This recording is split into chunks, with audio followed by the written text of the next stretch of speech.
Imagine if I was to say to you, just give me your phone for 10-15 minutes so that you can concentrate on the talk. Many of you will say, you can have anything but my phone stays with me. This is how hooked we are. Every 5 minutes we'll be checking our phones, scrolling, looking for things that may not be there. Allah swears by time, wal asr, innal insana lafi khusr.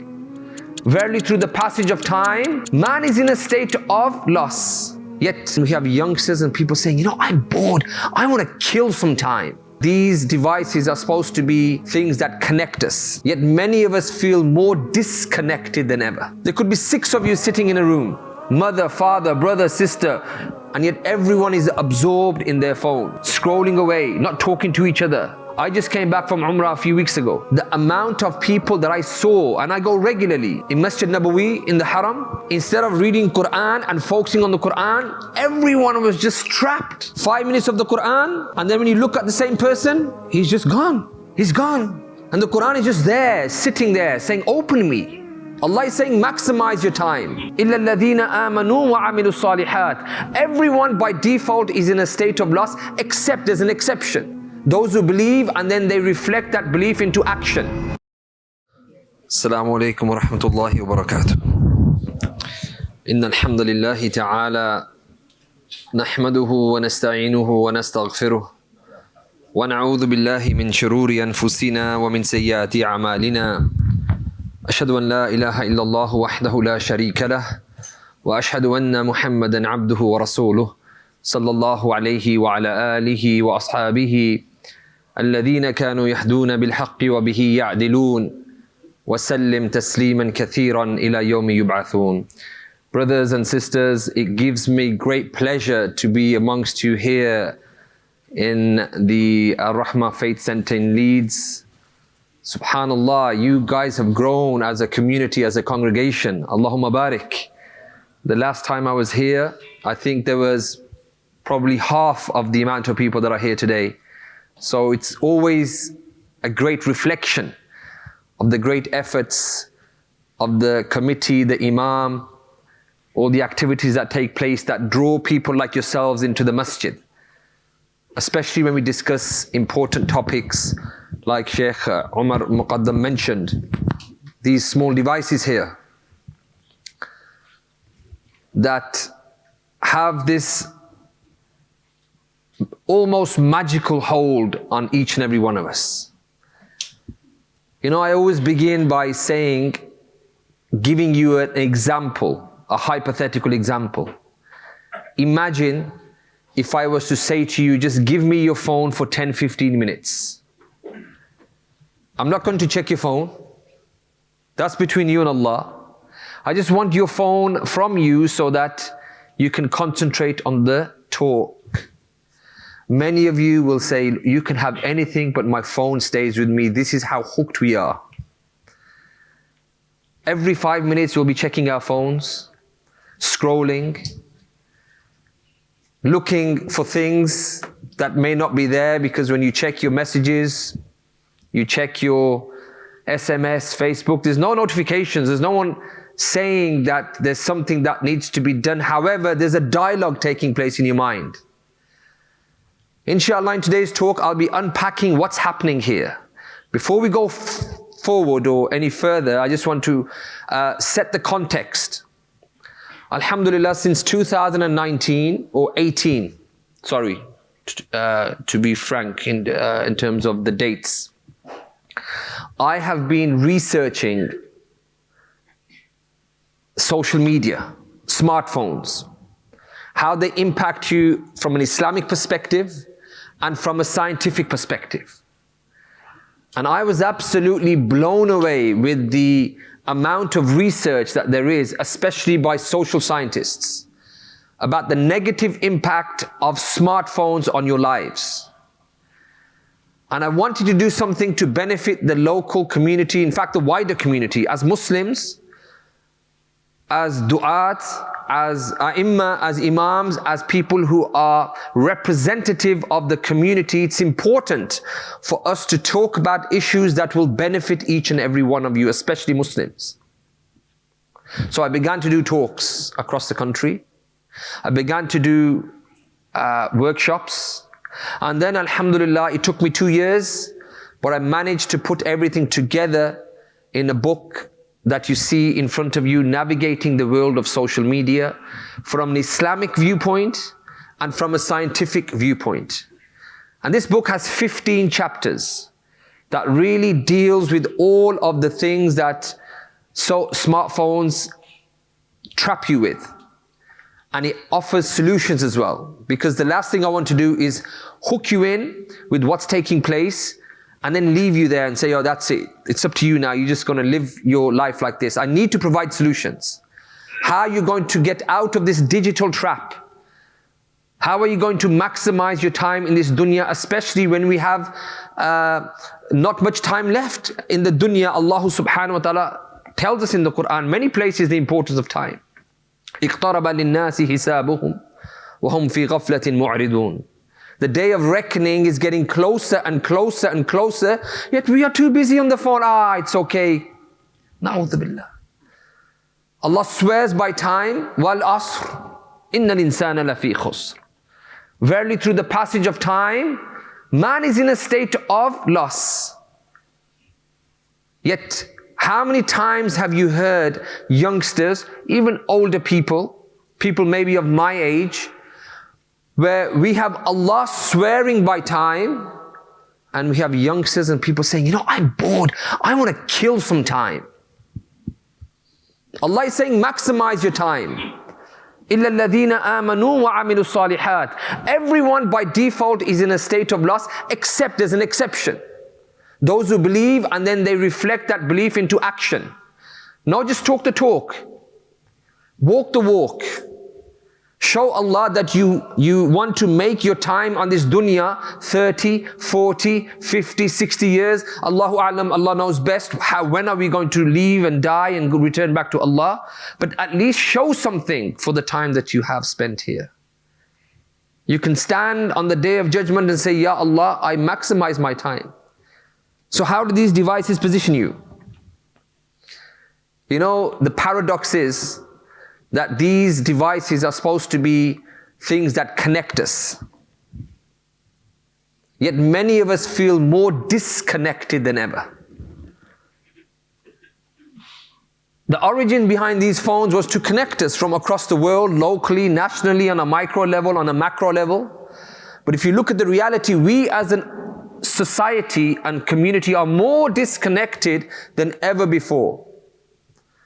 There could be 6 of you sitting in a room. Mother, father, brother, sister, anyone. And yet everyone is absorbed in their phones. Scrolling away, not talking to each other. Yet we say these connect us, but on the apparent face value, what we see is that they disconnect us. This thing has infiltrated every heart, every mind, every home. Whether you are young, whether you are old, whether you are male, you are female, whether you are European, whether you are African, Asian. I just came back from Umrah a few days ago. The amount of people that I saw, and I go regularly, in Masjid Nabawi, in the Haram, instead of reading Quran and focusing on the Quran, everyone was just trapped. 5 minutes of the Quran, and then when you look at the same person, he's just gone. He's gone. And the Quran is just there, sitting there, saying, open me. Everywhere you went in Masjid Nabawi, I spent more time in Medina than in Makkah. But you will also see this. Even if you go for Hajj, in the tents of Mina, if you go there, these were the tents many years ago when we used to go. The 8th of Dhul Hijjah, it used to be a buzz. People reading Quran, tasbih, zikr, everything used to look around. People are getting ready for the big day of Arafah. Next day, asking Allah to forgive us. But now what do you see? Everyone is just looking at their phone, YouTube video, TikTok video, in the state of ihram. So the thing is, what is going on? And that's exactly why I'm here. My journey is that I felt compelled to write this book as a person who's an educator, as a person who loves social sciences, to find out what's happening, what are the professionals or the social scientists saying. Who are social scientists? Those people who study human behavior, they will wire you up. They'll check what's happening to your brain. When you get a notification, you get a like or a comment or a share, they wire your brain up and they start seeing that you're getting pumped with dopamine. What is dopamine? It's a feel-good chemical. It's part of your brain's pleasure reward system. And that's exactly how people have been hooked in. It's stimulating the part of the brain where you want recognition, you want validation. And as a result of this, 6, 7, 8 hour days of being spent scrolling away, having a detrimental effect on our communities. So this is why I'm here today, inshallah, to talk about certain themes that I have taken from the book. I'm not going to explain all of the book because obviously 45 minutes is not sufficient. Okay, but this book is rooted in Islamic and scientific facts and research. Over 70 references provided in this book. And also it has, at the end of each chapter, solutions. Guidelines to help you and make it very practical for the reader. So let me just share with you the growing epidemic of social media addiction based on some of the research that is out there by social scientists. So some of these compelling statistics, wallahi, they really blow your mind, but you don't need me to tell you this. You can see this in everyday life. 33% of users who spend more than 3 hours per day on their smartphones, they report feeling anxiety, depression, and isolation. 3 hours only. Imagine those who spend more than 3 hours. They're saying that we are becoming hermits. Allah subhanahu wa ta'ala has created us almost like social, they call it in social sciences, we're social animals, meaning we love to talk, speak, converse. That's why Allah has given us a lisan and ears, talk, communicate, how are you? But now, no, just in your phone, finished. Anxiety, depression, jealousy, envy. Let's look at those things later on, but let me just stick to the research. 74% of surveyed adults believe social media contributes to higher suicide rates. You will never feel good about yourself because you are measuring your lifestyle and your life against the picture perfect life of other people, which is carefully crafted on social media. It's digital deception. It's not real. But when you see on TikTok, Instagram, the life of other people, and then you look at yourself and you think, I haven't even got a life. My life sucks. And then what happens? You feel inferior about yourself, leading to suicide. That's what 74% of surveyed adults felt. That they felt their life wasn't as polished as the carefully curated lives of the people who showcase their lives on social media, even though the reality is that it's all false. It's not the reality. But they project something that fools us. And then we look at our lives and we think, I've got nothing going for me. Maybe I'm useless. Maybe I'm nothing. Maybe I have no friends. Maybe I'm nothing. And then what happened? You feel suicidal. And the third statistic is 58% of youth report negative or negativity such as low self-esteem, the fear of missing out. Everybody's having a great time. I think my life, again, like I mentioned, doesn't mean anything. There's something missing in my life. And again, this is why many youngsters, subhanAllah, this is the shocking thing. At this age, when you're supposed to be young, vibrant, full of energy, they have anxiety and depression. Never happened before. Normally people who are older, as they're getting closer to the grave, their strength goes, they feel weak, their eyesight is growing, they get more depressed. I have no zeal for life anymore. And yet we're seeing now the opposite, youngsters who have their whole life in front of them, They've given up. I've got no energy. I feel depressed. I feel suicidal. Why? All because of social media. And these things have been normalized in society, and it's really sad that these things are taking place, and this is why I've wrote this book. 3 key themes that I will share with you with relation to what's been covered in this book. 3 key themes. Even though there's more themes, I want to talk about 3 key themes. And the first is the psychological and spiritual impact of social media on you, the end users.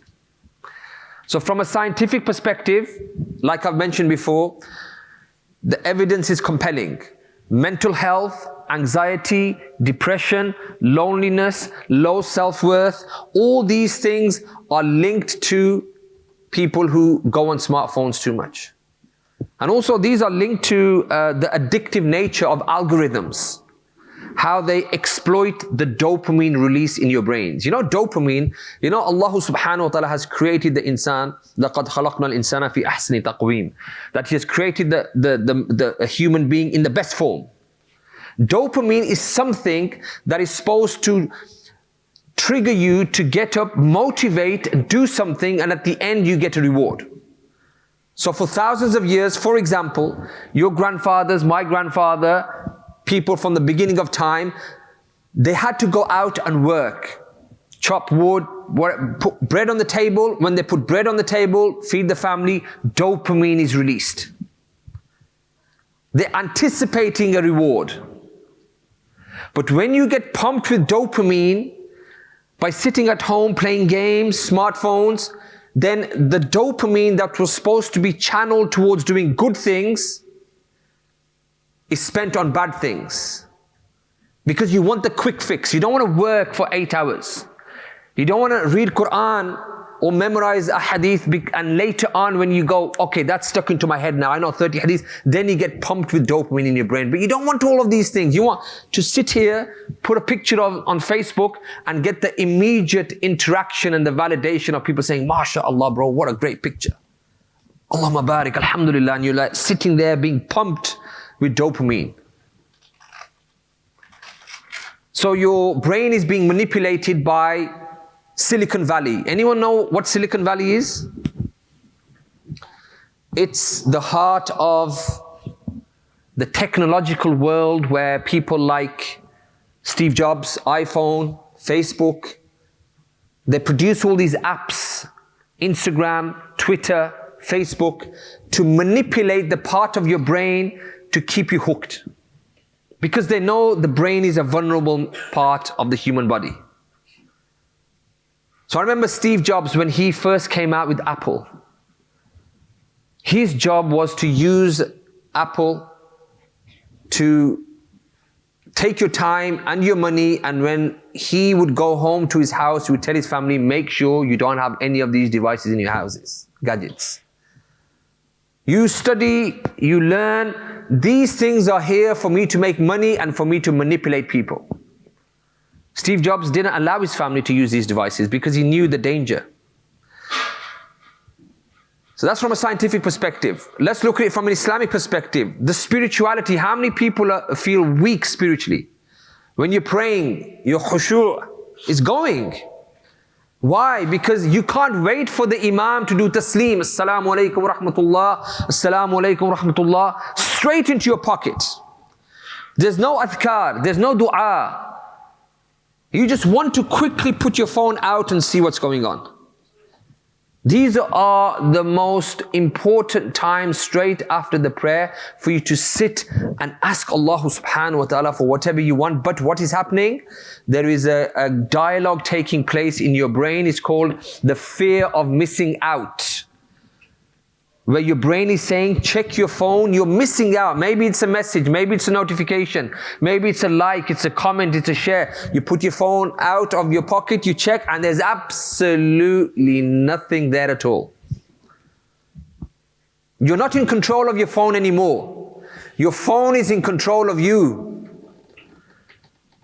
You have lost your focus on the akhirah. It's just about the here and the now, the instant fix, the dopamine, the gratification, the validation. Subhanallah, you know, I remember when I did a live talk on Unity FM radio station in Birmingham about this, social media addiction. And for the first half an hour, I explained what's happening, dopamine, the urge to receive rewards and feel good about yourself. And then I opened up the lines, who's going to be our caller? So the radio presenter said, anyone have any questions? And Birmingham has a big catchment area. Lots of Muslims living in Birmingham. So the first caller, may Allah bless him, was guess who? He didn't give his name, but he was an imam. And he said, Wallahi, whatever you have said resonates with me. We said, explain how. What is your case study? How can you share how this has negatively impacted you? He said, Wallahi, I never knew about smartphones. But then what happened is that I began to start putting reminders on my phone, on Facebook. And I started to get people saying, MashaAllah, Shaykh, Jazakallah khair, Barakallah feek, this is very beneficial, the heart, the like and everything. And I used to feel good about this and I kept doing this. But then at the same time, I found that after the prayer, I would pick out my phone and look at the phone. Before wudu, after wudu, I would check my phone. And sometimes when I got lots of likes for sharing the reminder, I felt good. Sometimes when there was no interaction, I used to feel bad about myself. Do the people not like me anymore? And it became to play with my mind so much, I said, you know what? I have to leave this now. And wallahi, you are speaking truth. I can agree with you. This was an imam. Imagine what's happening to the normal people.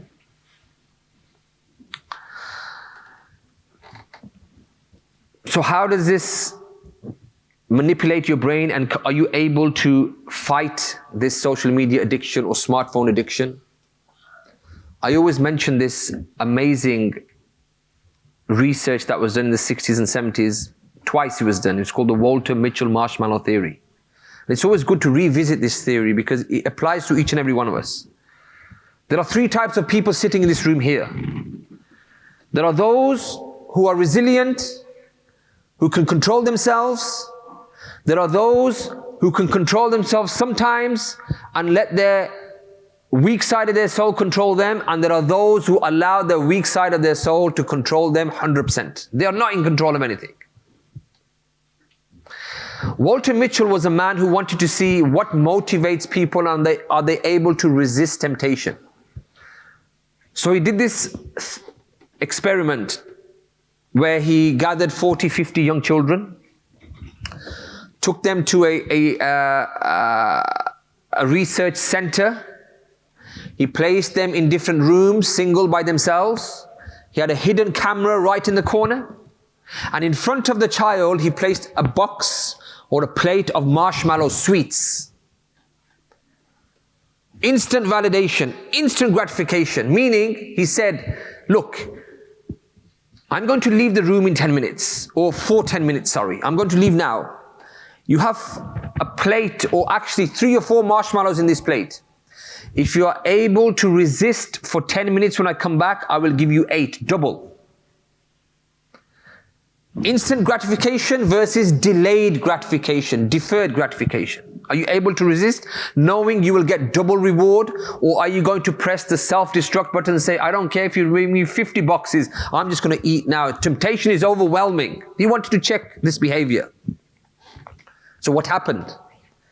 The overwhelming majority of the youngsters, before he even left the room, he turned his back, they picked up the marshmallows and they began to eat it.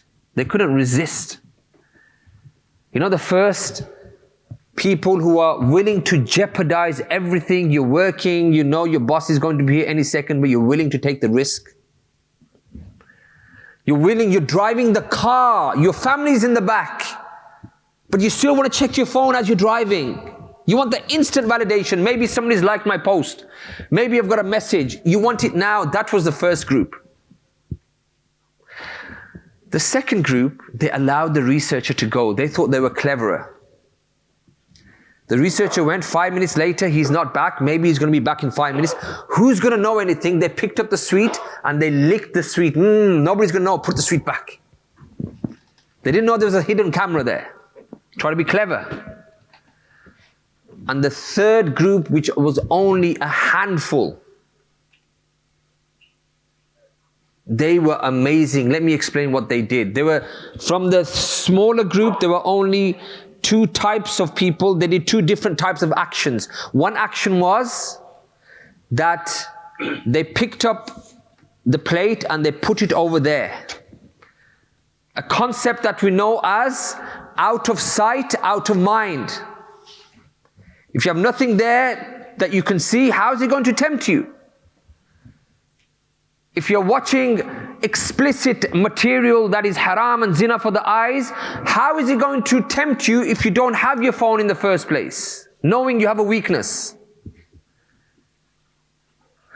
The second, they didn't even bother touching the plates. They thought that was too much of a sin as well. What did they do? They turned their body away, folded their arms, and looked in that direction, and they were firm and resolute until he came back. Three types of people. Now the research doesn't end here.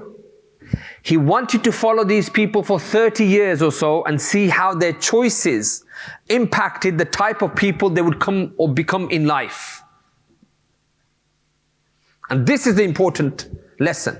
The khulasa is this now. The outcome is this. The conclusion is this. The overview is this. The first group, who couldn't resist, wanted it now. They were complete failures in school, in and out of school, in and out of jail, in and out of broken relationships, marriages, jobs. They were what you call menace to society. No stability in life. Because of that weakness, we don't care, taking things and just really pressing the self-destruct button. That was the first group. The second group, they did okay in life, meaning they did well in university, college, jobs, but there were a few instances of doing things that were against the law. Maybe some VAT fraud, tax evasion. You know, they still had that gambling nature. Who's going to know? Let's do something. But the best group was the third group. They did well in school, college, university. They had great jobs, stable family, long-term marriage partner, and they had the same friends that they had from school. Weren't breaking up with people. Stability. And this is exactly what our deen teaches us. وَالْآخِرَةُ خَيْرٌ وَأَبْقَى. The akhirah, Jannah is better. Leave off the temptations. Maximize your time. Don't fall for the trap. Don't press the self-destruct button. Don't jeopardize your akhirah for the immediate, the long term for the short term. And this is really the type of people that we fall into. Are you going to be the first ones knowing that your space or your place in the akhirah is at stake, knowing you're a Muslim, knowing you were sent the Quran? Our Nabi sallallahu alayhi wasallam came and he showed you the entire picture about what is going to take place in the akhirah, the signs of the day of judgment, getting closer to Allah. The whole Quran explains to you in explicit graphic detail what's happening on the day of judgment. يَوْمَ يَفِرُّ الْمَرْءُ مِنْ أَخِيهِ وَأُمِّهِ وَأَبِيهِ وَصَاحِبَتِهِ وَبَنِيهِ. On that day, man will run from his brother, his mother, his father, his companions, his family, his children. It's going to happen. And yet you're like, it's okay. Let me see the latest trending TikTok video, the influencer. You're just not even prepared for this? What is going on? So you need to, or we need to, look at what group we fall into and how we can start disciplining ourselves. Because if you don't discipline your soul, it will make you a person who follows the desires. And if you discipline the soul will follow your body, your nafs, your lower self will not be able to touch you because you're too strong mentally. You know when you say you want to do something, half an hour Quran reading in the morning, your weak base desires, no, I can't mess with this person, he's going to do it. But then, if you're weak, your base desires, your qareen is laughing at you saying, I know you better than you know yourself, you're just going to open for 5 minutes and then you're going to pull out the phone, carry on. So you need to know where are you in life and how you're going to have these incremental ways of getting closer. to Allah and developing your life. Then we have other things, such as the toxic behavior that we are seeing. That's another theme. The relationships are breaking down on social media. Okay, so from a scientific perspective, we know that screen time affects the art of communication. There's research done on this as well. I've put this in the book. And you know this as well. When you see a UK child, and you see a child from Africa, Asia, the Middle East, who doesn't sit on the phone all day, they don't even have phones. They're out there playing, climbing trees, running around. They are more sharper, more intelligent than a 10-year-old here. Why? Because when you sit here and you are like a jacket potato vegetating the brain, there is no development, cognitive. Whereas a child from Pakistan, India, Yemen, Africa, Egypt, wherever, they're running around, kinesthetic learning, touching, feeling, running around. They are developing. Now you see this, subhanAllah, when you go to Umrah, you can see we stick out like sore thumbs. Egyptians walking around, yeah, everyone's really boisterous. Indonesians, Malaysians, Africans, Pakistanis, then the Brits come in, very reserved, very kind of, because we're all stuck in technology, we don't have this, and you've seen it. We're almost reserved because this is what happens to your brains. You become passive observers, you cannot engage. And all you do, you feel uncomfortable. You just want to pick out your phone when you're standing there instead of looking around, talking to people around you and really enjoying. You just want to pick out your phone and you just feel insecure. That's what we become. Next time you go for Umrah, have a look. You can see British people a mile away.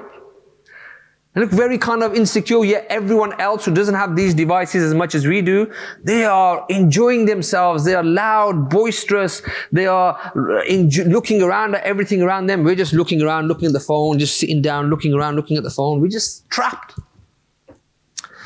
Another thing is trolling, cyberbullying. Big issue that we are seeing now. There's a case study that I put in here. May Allah protect us all. It could happen to anyone. A non-Muslim girl, she begins to speak to a person of the opposite gender. And because you don't know who you're speaking to, somebody could be an alias, pseudonym, a name, you don't know, but she fell for the trap. And they said, send us an inappropriate picture. So she sent an inappropriate picture. That's how you get groomed. And then all of a sudden, that picture went viral in her school. Everywhere she went, paranoia, everyone laughing, oh, here she comes. And she ended up doing what? Suicide. The playground bullies, back in the days, that's a time of the past. The playground bullies? Heckle you, laugh at you, your mum's this, your dad's that, you're a tramp, all those, they were back in the days. Now, they'll take a picture of you and and everyone's giggling, laughing, saying, look at him, and because that is a digital footprint for life, people want to commit suicide, and there were cases of this, and I've highlighted only 3 or 4, many cases, but there are 3 or 4 cases that were in Canada and in America that I've highlighted in this book. Imagine what your poor children are going through. If somebody takes an inappropriate picture when a person has been going through a weak time in their life, everyone will slip one time. Kullu bani Adam khata'a. Every son of Adam will make a mistake. And then during that time, they get trapped. Somebody takes a picture, it's gone viral. 2 million views of you. That's why you have to be very careful. Control yourself. Don't put yourself in a position that you will regret for the rest of your life. These things are easily accessible here. Remember, social media, we're not saying smartphones, get rid of your phone. And no, we're not saying this. We're saying use your phone, but don't let your phone use you. Wasatiyya, moderate way, the balanced way is very important. You have so many benefits on this. You can read Quran when you're on the bus.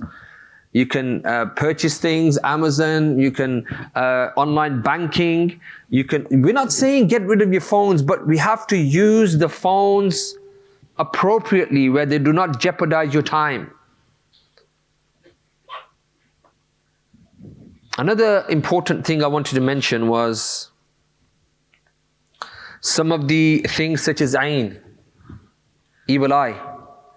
Our Nabi sallallahu alayhi wasallam said this evil eye, the ayn, is haqq. It exists. I know many people, successful businesses, marriage, showcasing everything and anything, all of a sudden bankrupt. Families left. It's just because when you showcase and you don't do your adhkar all the time and you're not practicing, you are being bombarded with evil forces. Some people even go to the extent, because they have your images, they will go to a sahir, a sorcerer, and they will say, do something on this person. They have your image and they begin to do this. And because majority of the people don't pray 5 times a day, unfortunately, they don't do their adhkar, they don't do the muwaddatain, they don't do any of this. They're easy targets. All of a sudden, I don't feel well, I've been to the doctor, they've done all the blood tests, imaging, x-ray, still I just can't get out of bed in the morning. Ayn, sihr, phone, you've been showing too much, everything has to be showcased. Everything has to be showcased. Charity work. هَلْ لَكَ سِرٌ عِنْدَ اللَّهِ. Heard that famous nasheed? Have you got a secret between you and Allah? بَيْنَكَ وَبَيْنَ اللَّهِ. Only between you and Allah. No, we don't have that anymore. No. We have to showcase it all the time. Guys, I was just walking down through Leeds. I saw a homeless man and I gave him a pound. Look, he's even smiling. Cheese. MashaAllah, brother, we need more people like you, and he's there glowing. Digital halo on your head now. Now you're such an amazing guy. Do you have anything between you and Allah, guys, anymore? There's a narration. Umar radiallahu ta'ala an, he sees after Fajr prayer, Abu Bakr as-Siddiq radiallahu ta'ala an, he's going, looking around, leaving. And Umar is saying, where is this guy going? He goes into the desert and somewhere like this, and he's like, Ya Abu Bakr, I hope you're not doing anything wrong. So one day he goes and he stands and hides behind the sutoon here like this, and he goes in and he sees which khayma, which tent he goes into. Then he waits, and then after 2 hours when he comes out, Abu Bakr is looking like this, he goes. Then Umar says, okay, today I'm going to sort this out. What is going on here? He goes to the khayma, to the tent. Can I come in? And there's a lady saying, who is it? My name is Umar. What do you want? I want to ask you, who is this man that comes in here? What's his business with you? She goes, I'm an old widow. Weak. I have children. They're orphans. I don't know who he is. He doesn't tell me his name, date of birth. I'm great. Talk about me. Do a review. Leave a review for me. All I know, he comes, cleans the house, cooks for me, asks is everything okay, and then he leaves quietly. That was Abu Bakr as-Siddiq radiallahu ta'ala an. And Umar said, today Abu Bakr, you have surpassed me. Secret. And what do? Everything. Social media. Look, I am giving the fuqara, the masakeen, the aitam, and look at me, I am great. MashaAllah, MashaAllah. Subhanallah. Everything. Jealousy, hasad, big problem.